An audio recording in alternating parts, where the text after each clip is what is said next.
Bismillahirrahmanirrahim. Assalamualaikum warahmatullahi wabarakatuh. Kepada Bapak Ibu, santriwan santriwati dan semuanya, mulai malam ini insyaallah dan seterusnya setiap malam ada pengajian streaming dari Ustadz Usadah Pondok Pesantren Darul Ma'arif. Waktunya berbeda-beda, ada siang, ada juga malam. Nanti jadwalnya juga akan di-share oleh teman-teman Ustadz Usadah. Marilah kita bersama-sama mengisi kegiatan selama masa pandemi di rumah ini dengan kegiatan yang positif. Di antaranya adalah dengan cara mengaji streaming. Perlu saya sampaikan,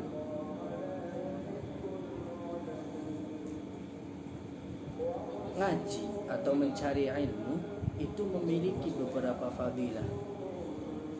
Di antaranya saya catat dari kitab Nihayatuz Zaid halaman 354. Di sana dijelaskan bahwasanya qauluhu wa talabu ulumin syar'iyyatin ila akhirih fal ishtighalu bil ulumi afdalu min al ishtighali bil adhkari wan nawafil.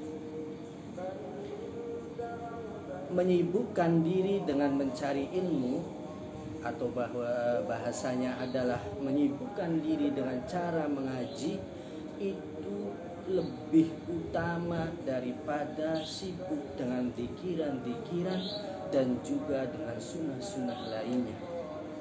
Bahkan di dalam kitab Durratun Nasihin di sana dijelaskan keutamaan belajar mengaji seperti ini lebih baik daripada sholat sunnah berapa rakaat itu. Bal walau kana minal awami fahuduruhu majalisal ilmi afdal minal istighali bil awrad. Bahkan untuk orang-orang umum, orang yang awam, ini hendaknya menghadiri majelis-majelis ilmu itu lebih utama daripada dengan wirid-wirid. Dan juga ini ada fadilah bagi wali santri, bagi orang tua, bagi calon santri yang memondokkan, yang mesantrenkan anaknya, terutama bagi wali santri yang mondok di pesantren Darul Ma'arif Kapelungan ini. Di kitab Durratun Nasihin di sana dijelaskan, man anfaqa dirhaman ala talibil ilmi faka'annama anfaqa mithla jabari uhudin minad dhahabil ahmari fi sabilillah. Barang siapa yang menginfakkan 1 dirham untuk seorang pencari ilmu, gampangnya adalah barang siapa atau orang tua wali santri yang mau membiayai, menginfakkan hartanya, kalau di sini 1 dirham saja untuk anaknya nyantri mencari ilmunya Allah, faka'annama anfaqu mithla jabali uhudin minad dhahab al-ahmari fi sabilillah.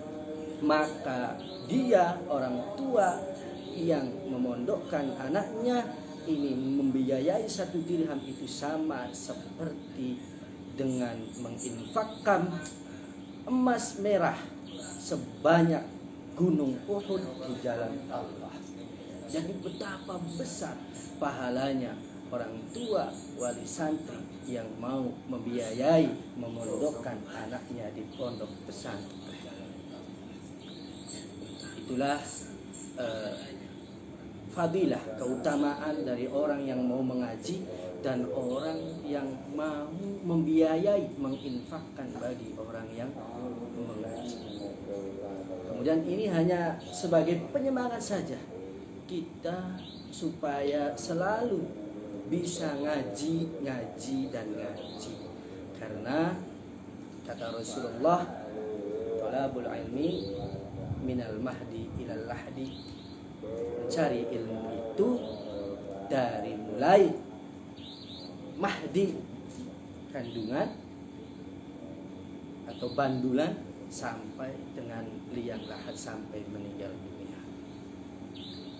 Bapak Ibu santriwan santriwati, untuk selanjutnya, untuk malam Senin ini jadwal saya ngajinya adalah kitab Safinatun Najah yang biasa kita ngaji setiap malam Senin sampai malam Kamis di pondok pesantren khusus kelas 1. Kita mulai ya. Ila hadratin Nabi Mustafa Muhammadin sallallahu alaihi wasallam wa ala alihi wa ashabihi wa auladihi wa azwajihi wa dhurriyyatihi wa man intasaba ilaihi wa ila hadrati jami'i masyayikhina khususan usulihim wa furu'ihim wa musannifi wa mu'allifi kutubina khususan wa ila hadrati ya Allah dirinya kawsi al-ahya'i minhum khususan لهم الفاتحة. أعوذ بالله من الشيطان الرجيم. بسم الله الرحمن الرحيم. الحمد لله رب العالمين الرحمن الرحيم مالك يوم الدين إياك نعبد وإياك نستعين.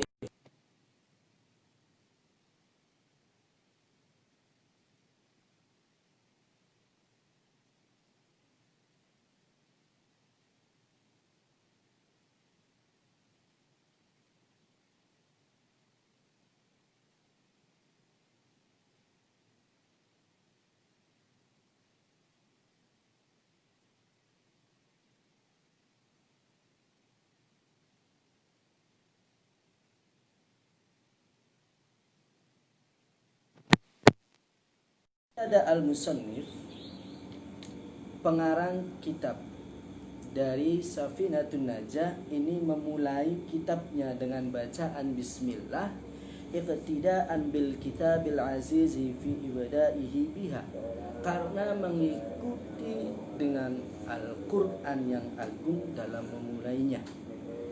Dalam artian ini adalah bahasanya ikut ataupun harapannya bisa seperti mengikuti Al-Quran, yang mana awal dari Al-Quran adalah Bismillahirrahmanirrahim, sehingga Kiai Musannif ini mengawali kitabnya juga dengan Bismillahirrahmanirrahim.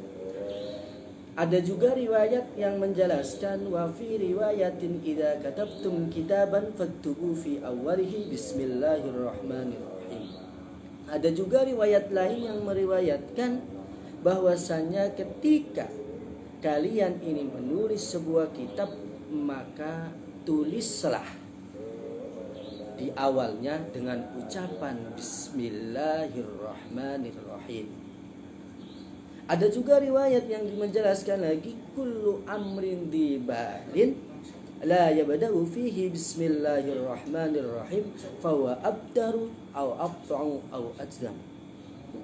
Setiap sesuatu yang memiliki kebaikan yang tidak diawali dengan ucapan atau dengan tulisan bismillahirrahmanirrahim, maka itu dianggap kurang barokah atau barokahnya hilang. Makanya setiap kali kita mengawali kegiatan yang memiliki sifat positif, sifat yang bagus, maka hendaknya diawali dengan bismillahirrahmanirrahim, sehingga barokahnya tetap sempurna, tidak berkurang sama sekali. Kemudian dari kitab sarahnya, kitab Kasifatis Saja, di sana dijelaskan wa min khawasiha idza tala'a sahsun 'inda an-naumi 21 marratan aminatil kalailah minasyaitan wa amina baituhu minas sariqah wa amina min mautil fajaah wa ghairi dzalik minal balaya afadahu Ahmad As-Sawi. Di kitab Kafisatus Saja dijelaskan di antara kekhususan bismillahirrahmanirrahim adalah ketika ada seseorang mau tidur kemudian membaca Bismillahirrahmanirrahim sebanyak 21, sebanyak 21 kali, maka aminatil kalailah minasyaitan, maka pada malam itu dia akan aman dari setan. Kemudian wa amina baituhu minas sariqah, rumahnya akan aman dari pencurian. Wa amina min mautil faja'ah wa ghairi dzalik minal balaya. Dan juga orang yang mau tidur kok membaca Bismillahirrahmanirrahim selama 21 kali, maka nanti dia akan dihindarkan, akan dijauhkan dari mati dalam keadaan yang mengagetkan. Dan banyak lain sebagainya apabila keutamaan orang yang membaca Bismillah mau tidur sebanyak 21 kali, diantaranya adalah jauh dari balaya musibah-musibah. Ini faedah yang dikatakan oleh Imam Ahmad As-Sawri. Masih terkait Bismillah, dijelaskan juga dalam kitab Kasifatus Saja. Waqtalafa bil basmalah hal hiya ayatun minal Fatihah. Bismillah di dalam surat Al-Fatihah ini ada perbedaan ulama. Apakah Bismillahirrahmanirrahim ini termasuk dari ayat Al-Fatihah atau bukan? Nah, menurut Imam Malik fa'inda Malikin annaha laysat ayah minal Fatihah. Menurut Imam Malik, Bismillah ini bukan termasuk dari salah satu ayatnya surat Al-Fatihah. Makanya ketika kita sholat bermakmum dengan orang yang imamnya dengan imam yang tidak membaca Fatihah, membaca Bismillah, maka kemungkinan besar dia mengikuti madhabnya Imam Malik. Tapi kalau menurut Imam Syafi'i mengatakan wa inda Syafi'i annaha ayatun minal Fatihah. Tapi kalau menurut Imam Syafi'i, Bismillah itu termasuk dari salah satu ayat Al-Fatihah. Sehingga kita yang mengikuti madhabnya Imam Syafi'i, ketika setiap kali membaca surat Al-Fatihah, setiap kali sholat, setiap kali rakaat, maka hendaknya wajib membaca Fatihah. Nah, kemudian alhamdulillah utawi sekabehane puji iku lillahi tetep kagungane Allah Rabbil alamin kang mangerani wong alam kabeh. Wa bihi lan kelawan Allah nasta'inu nyuwun sapa kula nyuwun sapa kita ala umuri dunya ing atase pira-pira perkarane dunya wa dini lan agama.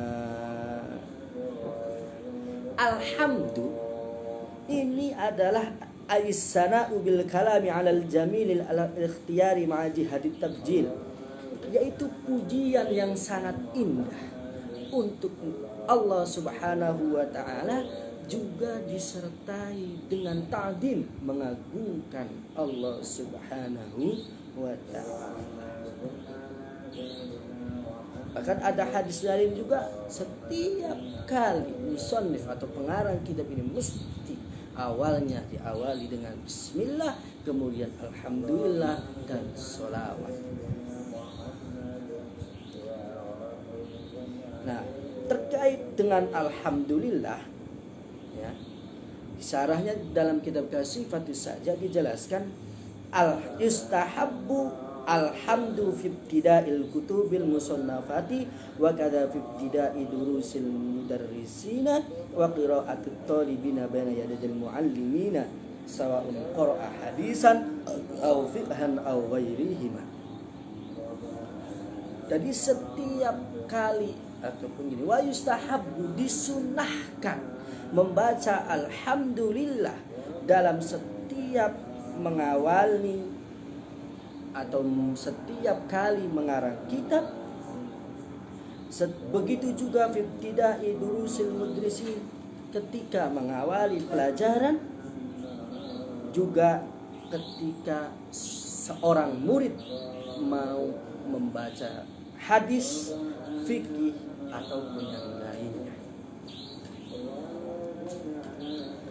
Nah, kemudian wa qala ba'du syafi'iyah afdhalul mahamidi ayyun qala alhamdulillahi hamdan yuwafi ni'amahu wa yukafi'u mazidah. Sebagian ulama Syafi'iyah berarti ulama yang mengikuti madhab Imam Syafi'i mengatakan bahwasanya yang paling utama ucapan memuji kepada Allah adalah alhamdulillahi hamdan yuwafi ni'amahu wa yukafi'u mazidah. Nah, ada juga hadis dari Aisyah bahwasanya Rasulullah Muhammad sallallahu alaihi wasallam ketika beliau melihat sesuatu yang beliau sukai, yang beliau cintai, maka Nabi Muhammad mengucapkan alhamdulillahilladzi bi ni'matihi tatimmus shalihat. Tetapi ketika Nabi Muhammad melihat sesuatu yang dibenci atau tidak suka, maka beliau mengucapkan alhamdulillahi ala kulli halin rabbi inni a'udzubika min hali ahlin nar. Wabihi nasta'in, wabihi, kenapa susunan wabihi nasta'in jar majrurnya ini didahulukan? Bukan nasta'inu Allah, tapi wabihi nasta'in. Ini tujuannya adalah fataqdimul jari wal majrur li ifadatil ikhtisas. Karena tujuannya adalah mengkhususkan, saya atau kami pengarang kitab ini mengkhususkan hanya memohon kepada Allah Subhanahu wa taala terkait urusan dunia dan juga akhirat. Kata ad-din dari dunia, wad-din agama. Ad-din ini secara lughah, secara bahasa bisa bermakna taat, bisa bermakna ibadah, bisa bermakna jaza, pembalasan, bisa juga bermakna hisab, yaitu hitungan atau hari perhitungan. Tetapi kata ad-din menurut istilah, menurut syariat adalah alama syara'ahu Allah ala lisan nabi minal ahkam, yaitu setiap hukum yang disyariatkan oleh Allah lewat lisannya Nabi Muhammad sallallahu alaihi wasallam. Wa shalla lan muga-muga paring rahmat ta'lim sapa Allah wa sallama lan mugi-mugi paring keselamatan sapa Allah alan nabi niki ala sayyidina ingatase Gusti kita Muhammadin, nyata Nabi Muhammad khatimin nabiyina, bisa khatami bisa juga khatimin nabiyina kang dadi pungkasane piro-piro. Nah, ini salawat dan salam juga semoga tercurahkan kepada Nabi Agung Muhammad sallallahu alaihi wasallam sebagai nabi akhir. Nah, ada permasalahan. Kenapa Nabi Muhammad itu kan seorang nabi yang sudah jelas masuk ke dalam surga, sudah jelas mendapatkan rahmat kasih sayangnya Allah, tetapi kenapa kita terus mendoakan? Secara akal guru saya pernah menjelaskan, Nabi Muhammad itu saya contohkan gelas. Guru saya mencontohkan Nabi Muhammad itu seperti gelas, kemudian pahala beliau itu seperti air yang ada di dalam gelas. Jadi gelas berisi air yang penuh. Nah, ini gelas sebagai Nabi Muhammad dan air yang penuh tadi pahala Nabi Muhammad. Kalau seumpama kita kirimkan sholawat Allahumma sholli ala Sayyidina Muhammad sallallahu ala Muhammad, maka atau kita tuangkan air terus menerus, maka airnya akan luber, akan laratan bahasa, akan luber. Maka ini luberannya tadi, yang tumpah tadi, pahala yang tumpah akan kembali kepada kita yang mau membaca sholawat kepada wa alihi wa sahbihi wa alihi, lan muga tetap ingatasi keluarga kanjeng Nabi, wa sahbihi lan sahabat kanjeng Nabi, ajma'ina hale moho agung, ajma'ina hale sekabehane. Dan juga semoga tercurahkan kepada keluarga sahabat semuanya. Nah, ini di dalam syarahnya, siapa sih sahabatnya Nabi Muhammad itu? Kita sering mendengar Allahumma sholli ala sayyidina Muhammad wa ala alihi wa sahbihi wa ala alihi wa sahbihi, terus seperti itu. Bahkan di dalam setiap hari kita lakukan sholat, di dalam tahiyat itu juga ada sholawat kepada keluarga dan sahabat. Siapa sih keluarga itu?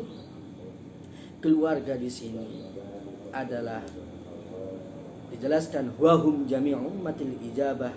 Jadi semua umat ini termasuk keluarganya Nabi Muhammad. Bahkan di sana dijelaskan walau asina li'annahum ahwaju ila du'a min ghairihim. Jadi ketika kita doa Allahumma sholli ala sayyidina Muhammad wa ala alikna, ketika berdoa seperti ini memasukkan semua umat Nabi Muhammad yang bertakwa, yang beriman. Walau asina, walaupun orang tersebut termasuk orang-orang yang ahli maksiat. Alasannya kenapa kok orang maksiat masuk dalam istilah ahli atau keluarga Nabi Muhammad? Karena mereka orang-orang yang bermaksiat ini lebih membutuhkan doa. Tapi kalau ada kata-kata Ali Muhammad atau keluarganya Nabi Muhammad dalam bab zakat, ini artinya adalah Bani Hashim dan juga Bani Muthalib. Artinya yang Bani Hashim dan Bani Muthalib ini dalam bab zakat mereka tidak boleh mendapatkan zakat. Kemudian wala haula wala quwwata wala haula la ora ana daya sumringkih kemawjud wala quwwata lan wala haula lan ora ana daya sumringkih saking maksiat, wala quwwata lan ora ana kekuatan nglakoni ibadah iku mawjud illa billahi, angin kelawan Gusti Allah al-ali kang moho luhur, al-alim kang moho agung. Tidak ada daya dan kekuatan kecuali dengan izin Allah Subhanahu wa ta'ala. Nah, ini di kitab syarahnya kasih satu saja juga dijelaskan wa min khawasiha ma fi fawaidis syaraji qala Ibnu Abi Dunya. Jadi di antara kekhususan kalimat haula atau la haula wala quwwata illa billah, yaitu kata Nabi Muhammad, man qala kulla yaumin la haula wala quwwata illa billahil alil azim mi'ata marrah lam yusibhu faqrun abadan. Masyaallah. Barang siapa setiap harinya membaca la haula wala quwwata illa billah sebanyak 100 kali, maka dia tidak akan merasakan fakir selamanya. Ya Allah, luar biasa faedah dari la haula wala quwwata illa billahil aliyyil azim. Mungkin malam ini kita pembukaan dulu aja, muqaddimah kitab Safinatun Najah. Insyaallah kalau kita diberi umur panjang, mudah-mudahan diberi ya, kita lanjut malam Senin berikutnya, kita awali fasal arkanul Islam. Cukup sekian dari saya, kurang lebihnya mohon maaf yang sebesar-besarnya. Wabillahi taufiq wal hidayah. Assalamualaikum warahmatullahi wabarakatuh.